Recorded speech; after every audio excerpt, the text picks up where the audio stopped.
बहारा रश के चमन गुंजा दहन सीमी बदन है जाने मन। पाकिस्तानी फिल्म इंडस्ट्री के ओल्ड लेजेंड फिल्मी जोड़े जो इंडस्ट्री के टॉप फनकार थे, कैरियर में बेपनाह शोहरत और कामयाबी समेटी, लेकिन जब ये जोड़े एक दूसरे की मोहब्बत में गिरफ्तार होकर आपस में एक हुए तो नाकाम हो गए और इस नाकामी के बाद दोबारा किसी और के ना हो सके, जिनमें मोस्टली फीमेल एक्ट्रेसेस हैं। और ये पाकिस्तान के लेजेंड फनकार थे और हैं, यानी इनमें से कुछ तो वफात पा चुके हैं जबकि कुछ आज भी जिंदा हैं। इस कैटेगरी में सबसे पहला जोड़ा है फिल्म स्टार नगमा बेगम और फिल्म स्टार हबीब। नगमा बेगम आज भी हयात हैं जबकि हबीब इस दुनिया से रुखसत हो चुके हैं। नगमा और हबीब अपने दौर की सुपरहिट जोड़ी।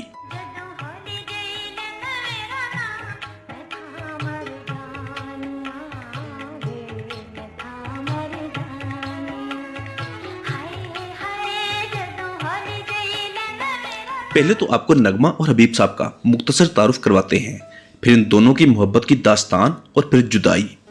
फिल्म स्टार हबीब, जिसका ताल्लुक पटियाला इंडिया से था, जो 1929 को वहां पैदा हुए। क़याम पाकिस्तान अमल में आने के बाद ये फैमिली पटियाला से पंजाब के जिला गुजरांवाला में आ गई। 3 भाई थे जिनमें से 2 आर्मी में भर्ती हो गए और हबीब भी चाहते थे कि वो आर्मी में जाएं, लेकिन ऐसा ना हो सका। पहली फिल्म लखते जिगर जो 1956 में रिलीज हुई। मैडम नूरजहां और संतोष कुमार हीरो हीरोइन थे, जबकि हबीब इस फिल्म में विलन के रूप में सामने आए। फिल्म स्टार हबीब बहुत ही पढ़े लिखे फनकार थे जिन्होंने ट्रिपल MA किया, यानी इंग्लिश, उर्दू और फारसी में मास्टर्स किया। फिल्म स्टार हबीब ने अपने कैरियर में 300 के करीब मूवीज में काम किया। तकरीबन तमाम बड़ी एक्ट्रेसेस के साथ बतौर हीरो आए, जिनमें एक नाम नगमा बेगम का भी है। दूसरी जन्म नगमा बेगम जो 1946 को लाहौर में पैदा हुई। एक मिडिल क्लास फैमिली से ताल्लुक था। असल नाम जुबैदा था। अपने वालिदैन को सपोर्ट की खातिर इस फील्ड में आई। पहली फिल्म रानी जो 1960 को रिलीज हुई, इसमें सपोर्टिंग एक्ट्रेस थी, लेकिन ये फिल्म फ्लॉप हो गई। 1962 की फिल्म चौधरी से कामयाबी मिली, जिसमें बतौर हीरोइन आई। बेशुमार सुपरहिट फिल्मों में काम आया। फिल्मों के नाम है मेहताब, मां के आंसू, हथ जोड़ी, भरिया मेला, दिया और तूफान, दिला दे सौदे, तेरे इश्क नचाया, अनवरा और आंसू बिल्ला। हबीब और नगमा बेगम दोनों अपने कैरियर के अरूज पर थे। दोनों एक दूसरे के इश्क में मुब्तला हुए और 1972 में शादी कर ली। नगमा की ये पहली जबकि हबीब साहब की ये दूसरी शादी थी। शादी के बाद दोनों की एक बेटी पैदा हुई। नगमा ने शादी के बाद फिल्मों को खैरबाद कह दिया, लेकिन बहुत जल्द दोनों के दरमियान नाचाकी और झगड़े शुरू हो गए। हबीब पहले से शादीशुदा थे। पहली बीवी के प्रेशर में आकर हबीब ने नगमा बेगम को छोड़ दिया, ये सोचे बगैर कि वो एक बेटी के बाप भी हैं। नगमा उस वक्त वैसे भी फिल्मों को खैरबाद कह चुकी थी। बच्चे की परवरिश के लिए कोई जरिया आमदन भी नहीं था। खैर हबीब ने तलाक दे दी और अपनी जिंदगी में मसरूफ हो गए। दूसरी जानब नगमा बेगम के लिए सब कुछ बहुत शॉकिंग था कि जिसके लिए उसने कैरियर छोड़ा, उसने बिलाखिर उसको छोड़ दिया और अब तो एक बेटी भी पैदा हो चुकी थी। फिर नगमा बेगम ने बेटी की खातिर दोबारा इंडस्ट्री ज्वाइन की और इस बार हीरो नहीं बल्कि कैरेक्टर एक्ट्रेस तक महदूद हो गई और अपनी बेटी की खातिर दोबारा शादी ना करने का फैसला किया। वैसे भी नगमा बेगम को मर्दों से बेजारी हो गई। बच्ची को पढ़ाया लिखाया, उसकी शादी भी कर दी, जो माशाल्लाह आज साहिबे औलाद है। जबकि नगमा बेगम आज भी हयात हैं, अकेली हैं, फिल्मों के साथ वाबस्ता हैं। लाहौर के पोश इलाके मुस्लिम टाउन में अपने आलीशान घर में रहाइश पजीर हैं। अपने भाई को अपने साथ रखा हुआ है। उसी की फैमिली को अपनी फैमिली समझकर पाल रही हैं। Number 2, living legend actress Babra Sharif and film star Shahid. Babra Sharif और फिल्म स्टार शाहिद दोनों अपने वक्त के खूबरू फिल्मी अदाकार।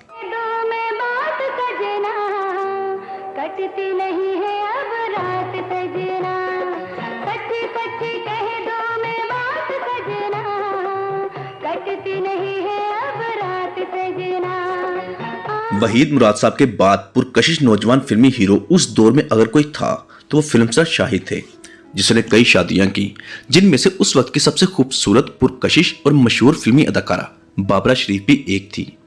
बाबरा शरीफ जिसकी खूबसूरती के चर्चे कई मुल्कों में किए जाते थे, क्योंकि बाबरा शरीफ की पहली मूवी मेरा नाम है मोहब्बत, जिसे चाइना में भी रिलीज किया गया, जो सरहद पार इंडिया में भी बेहद पसंद की गई। ये भी पढ़ने को मिला कि बरसगीर के अजीम फनकार दिलीप कुमार साहब भी बाबरा शरीफ के साथ काम करने में दिलचस्पी रखते थे, लेकिन बाबरा शरीफ को हुकूमत पाकिस्तान ने इंडिया जाने से रोक दिया। शायद उस दौर में पाकिस्तान इंडिया के ताल्लुकात कशीदा थे। जिस फिल्म में बाबरा शरीफ ने दिलीप कुमार साहब के साथ काम करना था, आपको उस फिल्म का नाम भी बता देते हैं जो यश चोपड़ा की फिल्म थी, जिसका नाम था मिसाल। फिर इस फिल्म में बाबरा शरीफ की जगह वहीदा रहमान को कास्ट किया गया। पाकिस्तानी फिल्म संगदिल की वजह से बाबरा शरीफ को इंडिया में बहुत पजीराई मिली। एक और भारतीय फिल्म मेकर ने बाबरा शरीफ को अमिताभ बच्चन के साथ अपनी फिल्म आखिरी रास्ता में कास्ट करना चाहा, जिस पर बाबरा शरीफ ने इनकार कर दिया। फिर श्रीदेवी साहिबा को इस फिल्म में कास्ट किया गया। ये थी बाबरा शरीफ। बाबरा शरीफ की खूबसूरती और मासूमियत पर फिल्म स्टार शाहिद फिदा हो गए। उधर बाबरा शरीफ भी हकीकी तौर पर फिल्म स्टार शाहिद से प्यार कर बैठी और इस प्यार को मुस्तकिल बुनियादों पर कायम रखने के लिए बाबरा शरीफ ने फिल्म स्टार शाहिद के साथ शादी से पहले चंद शराइत भी रखी, जिसे पूरा करके फिर शादी होना थी। वो शराइत थी फिल्म स्टार जमुर्द को तलाक देना। हालांकि जमुर्द ने शादी के वक्त ये बात नहीं मनवाई थी कि वो पहली बीवी मुनज़्ज़ा शाहिद को तलाक देंगे, क्योंकि ये शाहिद की तीसरी शादी थी। इससे पहले मुनज़्ज़ा शाहिद और जमुर्द ये दोनों बीवियां शाहिद की थी, लेकिन बाबरा शरीफ ने यह पहली शर्त रखी, जबकि दूसरी शर्त यह थी कि लाहौर के पोश इलाके में 2 किनाल पर घर बनाकर उसके नाम लगाना है। बाबाए सहाफत अली सुफियान अफाकी अपनी किताब में लिखते हैं कि फिल्म स्टार शाहिद और बाबरा शरीफ ने कराची में बहुत खुफिया तरीके से शादी की और शादी के फौरी बाद लंदन चले गए, जहां वो किसी होटल या पब्लिक प्लेस पर रहने की बजाय एक दोस्त के घर में रहने लगे। लगातार 1 हफ्ता दोनों एक साथ एक कमरे में अपने प्यार की आग बुझाते रहे। 1 हफ्ते बाद जब दोनों कमरे से बाहर निकले, फिर लंदन घूमने फिरने निकल गए। फिर जब लाहौर वापस आए तो अपने फिल्मी सफर को दोबारा अज्यूम किया, क्योंकि बहुत सारी फिल्में इनके लंदन जाने की वजह से इल्तवा का शिकार हो चुकी थी। और जब मीडिया को इस बात का पता चला कि फिल्म स्टार शाहिद और बाबरा शरीफ ने शादी कर ली है, तो ये खबर अखबारों की जीनत बनने लगी। फिर जब शाहिद ने बाबरा शरीफ के लिए लाहौर गार्डन टाउन में 2 कनाल का प्लॉट लेकर घर बनाना शुरू किया, तो दोनों के दरमियान इख्तलाफात पैदा होना शुरू हो गए और नतीजा तलाक की सूरत में निकल आया। और यूं बाबरा शरीफ अकेली रह गई और आज तक अकेली हैं, जबकि शाहिद अपनी पहली और हकीकी बीवी मुनज़्ज़ा शाहिद, जो कामरान शाहिद की वालदा हैं, आज भी उसी के साथ रहते हैं और अपनी गलतियों का एतराफ करते हुए ये भी इकरार करते हैं कि उन्होंने जिंदगी में बहुत गलत काम किए, बहुत गलत फैसले किए, लेकिन मुनज़्ज़ा ने कभी उसका साथ नहीं छोड़ा। बहुत ही खुशहाल लाइफ गुजार रहे हैं। जबकि दूसरी जानब बाबरा शरीफ अकेली मखलूक खुदा की खिदमत यानी जानवरों की परवरिश में मसरूफ रहती हैं। तीसरी जोड़ी बरसगीर पाको हिंद की अजीम अदाकारा व गुलकारा सुरों की मलका तरन्नुम मैडम नूर जहां। और अपने अल्लाह का लाख लाख शुक्र करती हूँ, ये सब तुम्हारा करम है आका के बाद अब तक बनी हुई है, और आप लोगों की दुआएं हैं जो आज मैं आप में शामिल हूँ। मैडम नूर जहां और एजाज दुरानी। मैडम ने एजाज दुरानी से बहुत प्यार किया, लेकिन एजाज दुरानी उस प्यार से बेजार होकर आगे की तरफ दौड़ पड़े। कभी फिल्म स्टार फिरदौस के पीछे तो कभी किसी दूसरी एक्ट्रेसेस के पीछे भागते। मैडम नूर जहां ने बहुत कोशिश की कि एजाज दुरानी दूसरी अदाकाराओं से दूर हट जाए, लेकिन ऐसा मुमकिन ना हो सका। मैडम एजाज दुरानी से बेहद प्यार करती थी, शायद वो भी करते हों, लेकिन ये भी सच है कि एजाज दुरानी ने मैडम नूर जहां को छोड़कर फिल्म स्टार फिरदौस से शादी कर ली, और जब फिरदौस से भी अलहदगी हो गई तो एक तीसरी अदाकारा से शादी की। जबकि दूसरी जानब मैडम नूर जहां ने एजाज दुरानी से जुदाई के बाद हमेशा के लिए अकेले रहने का फैसला किया।